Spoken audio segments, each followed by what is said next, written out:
You know it's a new Corvette as it starts. Though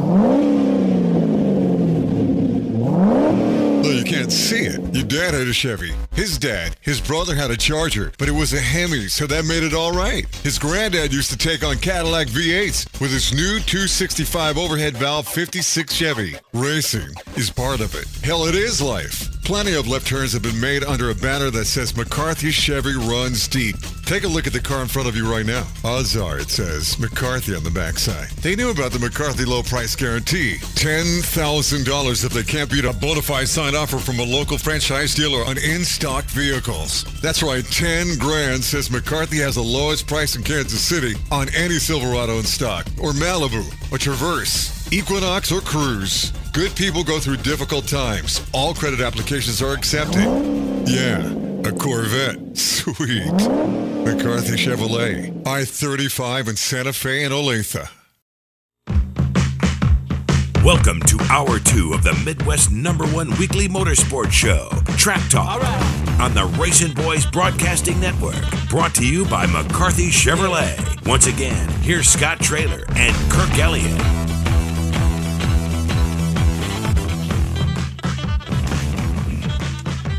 Welcome, everyone, to hour number 2 of Track Talk on Racing Boys Radio, exclusively on Racing Boys Radio, hour number 2. And as in hour number 1, hour number 2 brought to you by McCarthy Chevrolet in Olathe. You check them out at McCarthyChevyKC.com. And what? That news that you brought up in the last hour about the $12,000 off the Silverado. Something? Isn't that crazy?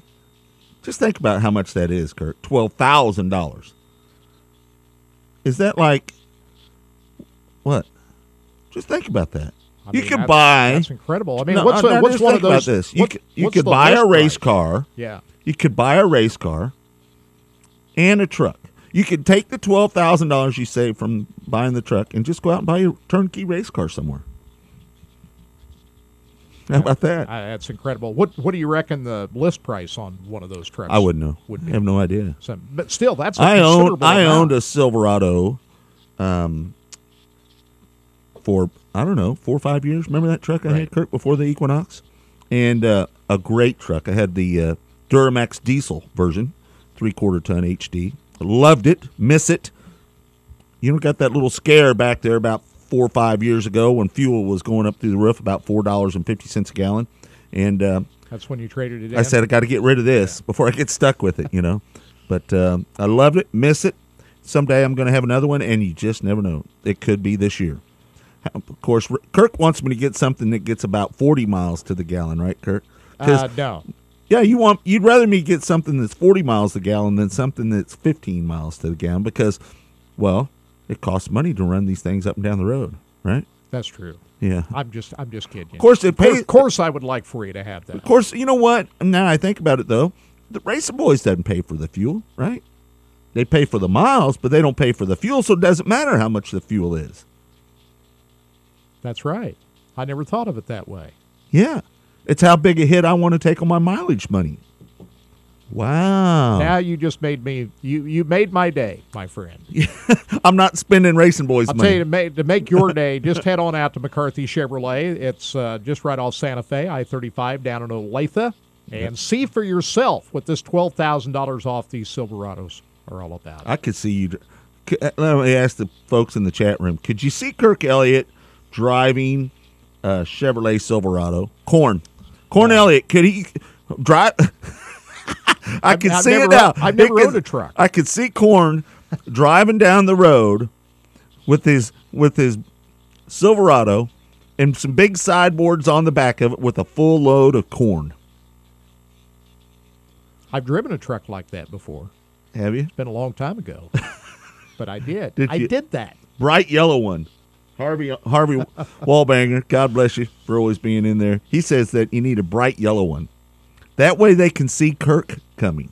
That way they can see you coming, Kirk. Get out of the way, there's that guy. Ah! But I've driven a truck full of corn before. All right, Corn. I believe you. I believe you. That's been a long time ago. What's the biggest truck you I'd have to have a CDL license now to do something like that. I've had a CDL. a Class A CDL since I was 21 years old. Still have it. Still have it. Yeah, still do. Good for you. Never have let it drop. It's hard to get one now. You got to go out and take the test and do all that kind of stuff, you know. All you got to do is just renew it like a regular driver's license Yeah, now. and pay the extra money. Yeah. You know. So, anyway, where do we start, Kirk? Because this is, kind of ramp it up in hour number 2 about the local scene. Well, the regional grassroots action across the country. Let's start off maybe with Lakeside. Let's start with Lakeside Speedway because there's been a lot of talk out there. You know how people, they talk, a lot of rumors running around about Lakeside Speedway. And of course, everybody knows that the season ended in late June because of the flood, and the track never reopened for 2011. But there was a lot of cleanup work that was done out at Lakeside Speedway in the fall. And Mark Olson has mentioned on numerous occasions that plans are moving forward for 2012. And we believe that they are. And the schedule's been put out, and everything's got a green light for 2012. And we're expecting a full season at 2012. But you hear a lot of people out there saying, well, we don't know about the electricity, the lights, and this and that. And you spoke with Mark Olson yesterday. A couple times yesterday. Try to get some of these things cleared up. And you and I came out of it pretty confident that things are still a go for 2012 after, especially you having that conversation. First of all, Mark Olson's going to be on the show next week. We're going to have him on, hour number 1, so everybody can hear it across the Midwest about what's going on with Lakeside, so we can squash some of the rumors. And maybe not so much going into detail about the rumors, because the list of rumors of Lakeside is long. Right. It seems like one guy thinks something's going on, he tells another guy, and that guy changes the story, and the story just grows and grows and grows. I mean, we heard last week that Lakeside might have to run on Saturday afternoon because of electricity problems or what have you, whatever the problem is. I mean, we actually heard that. Somebody come up and said that. And to be honest with you, the person that told me, I put a lot of stock in usually what they say because they have their finger on the pulse of the community. Pretty good. I mean, usually a super reliable source. But he had a source, see? And that guy had a source. So by the time it got to the guy that we talked to, it was blown up that all this had happened. The facts are, fans, Lakeside's okay. There's not going to be a problem out there. Only thing they need, I will tell you, there was some electrical issues. Yeah, because the track stood underwater for months. And so there was going to be some electrical issues to get resolved. We knew that going in. Right. And I will tell you, it is expensive to fix. But Mark Olson has some volunteers, some people that are bringing in and working on their own time to help him with the electricity issue. He's assured us that all of those issues will be resolved. Yeah. And they'll be racing on Friday nights beginning in April. Right. So that's all I got to go by. We take that, and we expect that to happen. I believe Mark Olson when he tells me that. I believe that everything. Now, what can't happen for Lakeside Speedway is rainouts. And I was talking to Mark. I said, have you looked at the Long Ranger? He said, it looks like a wet spring, which, Kirk, I know that you're happy about because you're a farmer. And we're in a drought right now. It's been a dry winter. It's a dry winter. So I know the farmers need some water. But here's the thing.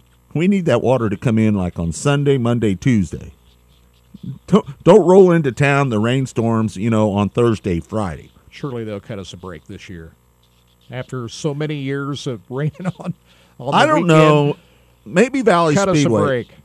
Valley Speedway has 2 nights.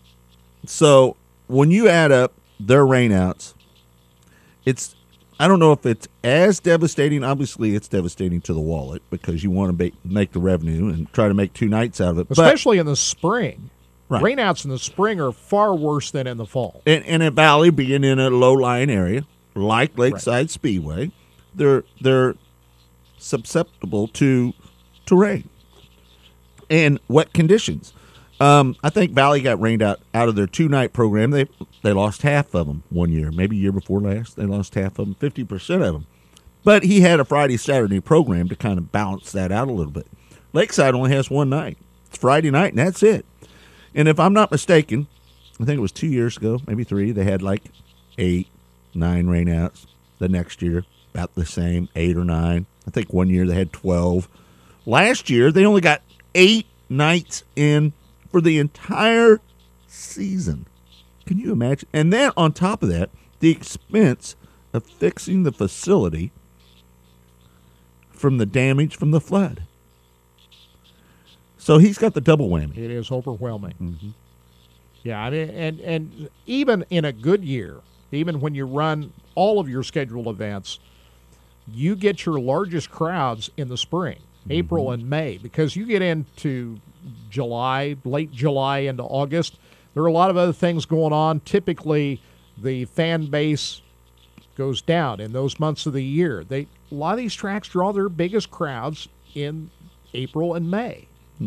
And when you have a lot of rainouts in those months, it really sets these facilities behind in a big way. And, folks, I don't know if I've been, and Matt was kind of talking about this on the chat room a little bit, brings up a thought.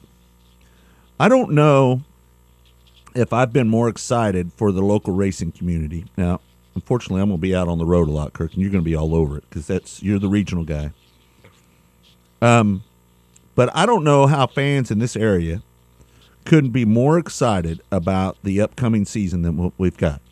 I mean, if you sit back and you look at the grand scheme of things, specials, it's been a trend for the last several years to where specials have been kind of an going out of style thing. That's been going on a long time.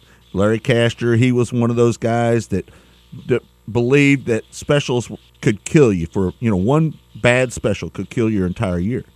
And there's a lot of people now that are getting back on board with specials. I mean, you look at I-35 and what they're doing with their program up there and the USMTS, and you've got now you've got nothing but specials up at US 36 in Osborne. You've got Lakeside Speedway. They're ramping up their specials a little bit more now. They've got the 2-day ASCS show and the MLRA event. They've got USMTS coming there. You go to Valley Speedway, who I think is the king of specials, other than maybe Osborne, because Osborne, that's all they do, but it's once a month. But you look at like Valley Speedway, they've got the USAC non-wing sprint cars coming. They've got the Lucas Oil ASCS National Tour coming. They've got MLRA coming. They've got USMTS coming. I mean, and then you've got the War Series, the non-wing sprint car series that's going to be coming there as well. So right now, in this area, the tracks that we have right around here, we're in a new period of interest in traveling touring series, and as a fan, you throw in all the great weekly shows that we have here, and then you throw that in on top of it, all those specials, Kirk. I think it's a win-win for everybody. Well, it's you got to be careful, and I always have agreed with Larry Castor's philosophy to this extent. If you have a bad special and you don't draw a good crowd and you lose a whole bunch of money, that sets your weekly program back on staying ahead of the game, rainouts and everything like that. And sometimes if you get too conflicted between specials and weekly shows, one can take away from the other if you let it. I am always been in favor of a few specials, but I think you can go overboard with them. I think. Do you see anybody that's going overboard with them yet? It's borderline. It's you're getting close. You got to keep, if you have a strong weekly program, and this is one area that I've always agreed with Mark Olson about, is his focus on that weekly program, which is really the bread and butter, and he's elevated that into where a regular Friday night at Lakeside Speedway is as big as any special at a lot of other racetracks. That's how big his weekly program had become. And now he's trying to gather that back after the flood and ramp up that momentum, which that's a big challenge. And I can understand where Mark is maybe trying to lure in a couple of extra specials in order to ramp up the interest at Lakeside Speedway again. But you got to be careful that you don't go overboard with the specials if you're trying to focus on a weekly program, because that can detract away from the fan base that you have on your weekly program. There's only so much money, entertainment dollars, that people have to spend out there, and you got to be careful about not going too overboard with these specials, because you got to charge the higher admission prices for the specials.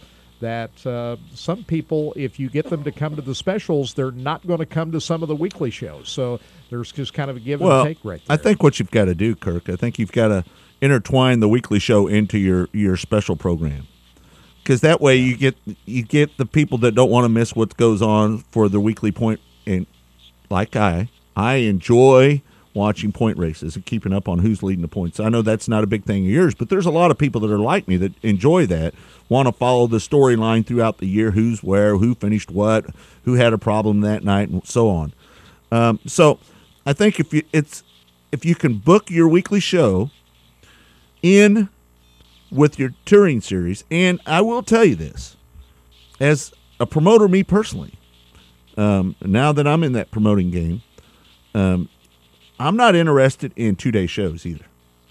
I've said this for a long time. Yeah. I think you agree with me, Kirk. We've talked about it. I think the risk for special events at the grassroots level is the odds of failing are double when you have a 2-day show, because a lot of people, as we have put this poll up on Racing Boys before, we've put it up there. How many nights a week will you go to the races, with the cost of fuel and everything? And the fuel's coming down right now, so that hopefully that spikes up attendance everywhere.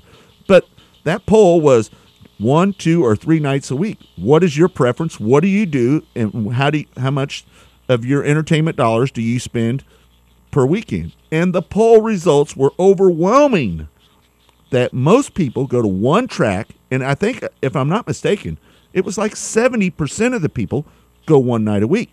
So that tells me that if you have a 2-day show, if you're a promoter, that most people are going to not go the first night and go the second night, and that's where the risk is.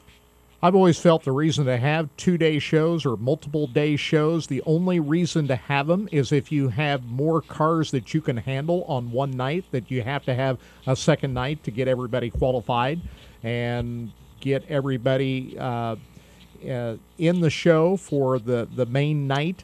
That's the only reason to have a second or even a third or fourth or fifth day, like the Chili Bowl. The Chili Bowl's got to run 5 days because you got enough cars. You got to have that many days to get it all in. I don't like multiple day shows if you only have, Well, Emmett's not losing any money on the Chili Bowl. 80 cars in one class, and you run them all both nights. I don't see any point in that. But if you got more race cars that you can handle on one night, I'm okay with the multiple day show. The one thing about the multiple day show that we really didn't touch on is the promoter, the risk of him losing money. But typically on most 2-day shows, the purse, sometimes they don't even pay the teams anything on the first day. I don't like that. I've seen that where it's like a qualifying night, or they just have a scramble one night, or it's just all qualifying. That means the teams have to run a full program. And I've heard people complain about this before, believe me. They have to run a full program for one night. They got to buy the fuel, they got to buy the tires, they got to buy the pit passes, so on, to not get paid that first night. And I know that a lot of people do it that way as well. So the teams, not only the promoters, lose on 2-day shows. It's a tough deal. And to be honest with you, I'm not in our promotion business, what we're doing, I'm not going to do any 2-day shows. Because the cost ramps way up, the risk goes way up, and I don't really care if I make much money off of these deals. I just don't want to lose any. That's the key. And I think even if you run complete programs on both nights, say you're running a 2-night show, the crowds are split between the 2 nights in a lot of ways, where if you're just running one show, you'll always draw a much bigger crowd with a 1-day show if it's on a Saturday night than if you run a 2-day show, charge admission prices both nights, pay out purse, complete shows. You'll always take away from that Saturday night show if you add that Friday night in. Well, always do it. And we've got somebody on there, and they don't have the real name up there. They've got the generic name. We understand that like Dennis, we're not talking about having 2 shows a weekend. We're talking about a special 2-day special show. Right. We're not really talking about like what Dennis does on a Friday night, Saturday night. Yes, he's got good attendance both nights. Saturday night is definitely better than Friday night. Well, the big reason Dennis Shroud is making that work is you have 2 completely different fan bases. You have an open wheel crowd that comes in on a Friday night, which is completely different with different interests than what runs on Saturday night. So you're drawing different crowds into the racetrack. And not many track operators have been able to make that work running 2 nights a weekend, but Dennis has found a business model that does work for him. I'm okay with that if that works for him. Yeah, the discussion that we were having was all about special events. Well, I will tell you that my thing is that what Dennis has done, as well as Mike Franks up at Osborne, because I'm kind of into the sprint car scene. That's what I enjoy the most. They have really concentrated on bringing that type of racing back to this area. There's a rejuvenation of it's rejuvenated. Is that right? Is that how you'd say it? I don't know, Kurt. Something like that. Anyway, people are excited about sprint car racing once again here in this area. A mecca of sprint car racing in the day. So I am really, really, really happy that guys like Dennis and Mike Franks and Lakeside Speedway, what the heck, they're running a sprint car show. A lot of people around this area are going to be doing that in the future. And we see the War, a spinoff of what Dennis has done with the non-wing deal. That's what's created the wingless auto racing series, the non-wing sprint car series that you'll be able to hear on racingboys.com with Scotty Cook making the call and Kirk Elliott helping out on those. So I'm really excited about that as a sprint car guy, as a person that really gets into that form of racing. I think it's great. Sprint cars draw a loyal fan base, and let's face it, whenever sprint car shows are staged here in the Kansas City market, they draw a good crowd. So that's why you're going to see more and more of them. All right, I got to ask you this, Kirk, because it's been brought up, and I've got to say I'm a part of it.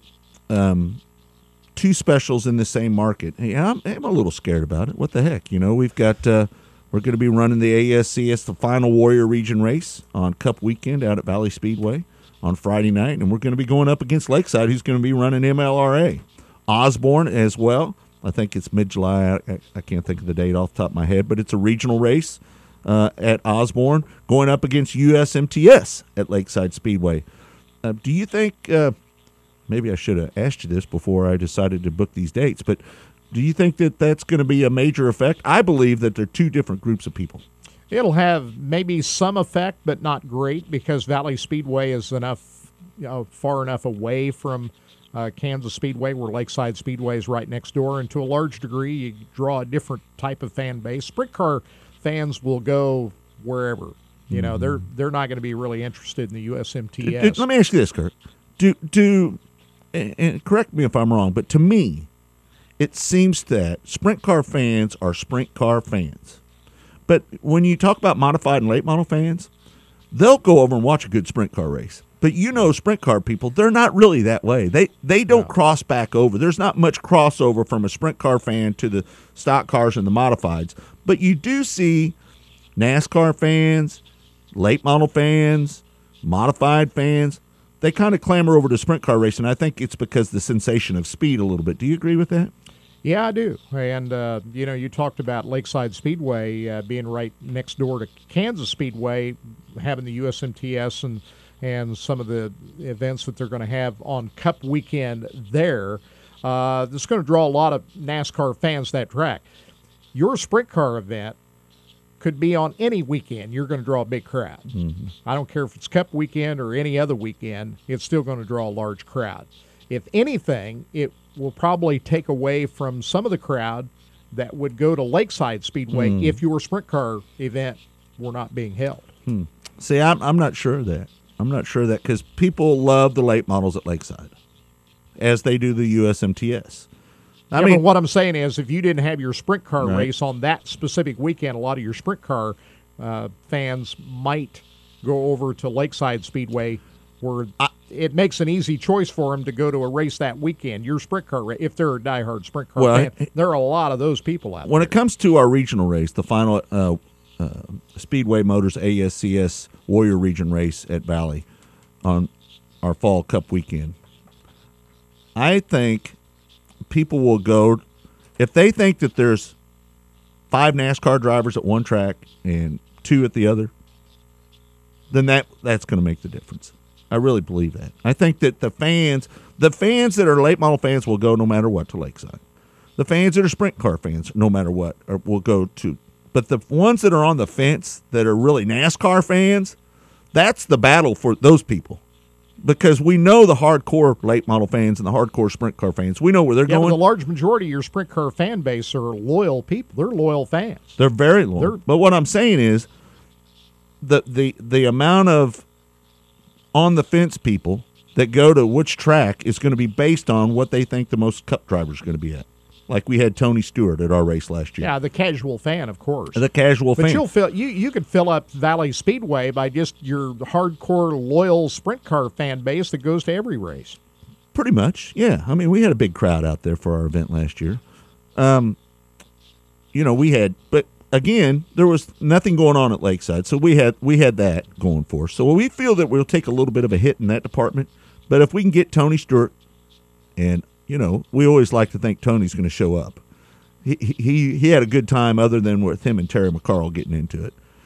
He had a good time, and I've talked to him. I wouldn't be surprised to see him show up. I can't say that he's going to show up because, he doesn't want me to, but I would say there's a good chance that Tony's going to show up. I know that J.J. Yaley said he's going to come back out there. We had both the Cup and the Nationwide Series champ at our race last year. Ricky Stenhouse was there.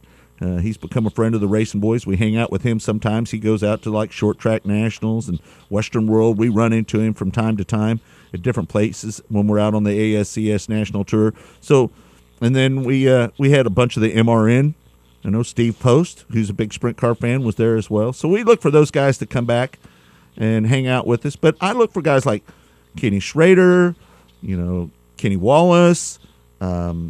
I don't know who, but I'm sure that there's going to be several of them that will want to go watch the late models over at Lakeside Speedway. Well, it was a successful event that you had on Cup weekend last fall in the sense that people walked out of there happy with what they saw. The track was in great shape, well-prepared racetrack. The racing was good, not just for that sprint car event, but for the sprint car events leading up to it. Track prep was as good as it's ever been at Valley Speedway, and the racing was good.